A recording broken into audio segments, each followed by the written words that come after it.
Kamaestorya, dadako tayo sa lalawigan ng Batanes, ay isang kapuluan at ang pinakahilagang lalawigan ng Pilipinas.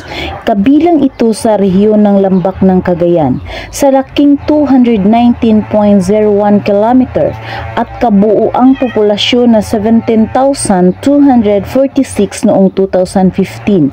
Ito rin ang pinakamaliit na lalawigan pagdating sa kabuuang laki ng sakop at populasyon. Ang bayan ng Basco matatagpuan sa isla ng Batan na kabisera nito. Matatagpuan ang kapuluan sa layong 162 km hilaga ng isla ng Luzon at halos 190 km timog naman ng isla ng Taiwan. Napapagitnaan ito ng dalawang bangbang na naghihiwalay sa kapuluan mula sa karatig nitong anyong lupa. Ang bambang ng Bashi sa hilaga at bangbang ng Balintang sa timog galing sa salitang Ivatan ng Batan ang Batanes.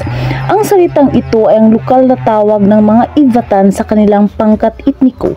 Ang Batanes ay grupo ng mga isla na tinatawag na mga isla ng Batanes or Batanes Islands.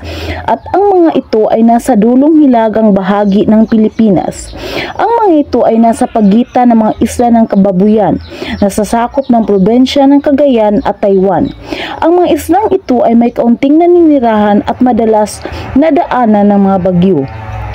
Ang tatlong malalaking isla ay ang Itbayat, Batan at Sabtang. Ang nasa pinakadulong hilaga naman ay ang isla ng Mavudis. Ang Batanes ay 680 km ang layo sa Maynila at 280 sa bayan ng Apari. Sa hilaga nito naroon ang kanal ng Bashi, sa timog naman ay ang kanal ng Balintang. Sa kanluran ay ang dagat timog China at sa silangan ay ang karagatang Pasipiko. Binubuo ang lalawigan ng 10 isla. Ito ang Batan, Itbayat, Sabtang at Vuhos na pinakamalaki. Ang iba pa ay Shayan, Mavudis, Misanga, Ditarim, Dinim at Diki na walang nakatirang tao. Halos 75% ng mga Ivatan ay magsasaka at mangingisda. Ang ibang bahagi naman ay nagtatrabaho sa pamahalaan at pribadong kumpanya. Bawang at bakahan ang pangunahing pinagkakakitaan dito.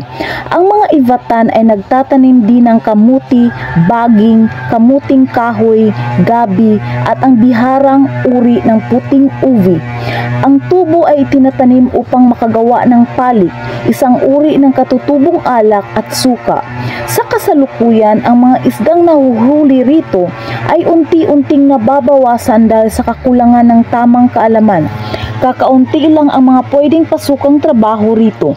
Kadalasan ang mga nakapag-aral na mga Ivatan ay lumuluwas sa syudad o nagpupunta sa labas ng bansa. Layo at masamang panahon ang siyang humahadlang sa pag-angat ng ekonomiya rito. Ang ibang pangangailangan gaya ng bigas, soft drinks at gasolina ay kadalasang may dagdag na 75% hanggang 100% kumpara sa presyo nito sa Maynila. Nagustuhan mo ba, Kamaestorya, ang paksang ito? Maari bang may like, share at subscribe? Hanggang sa muli, maraming salamat po.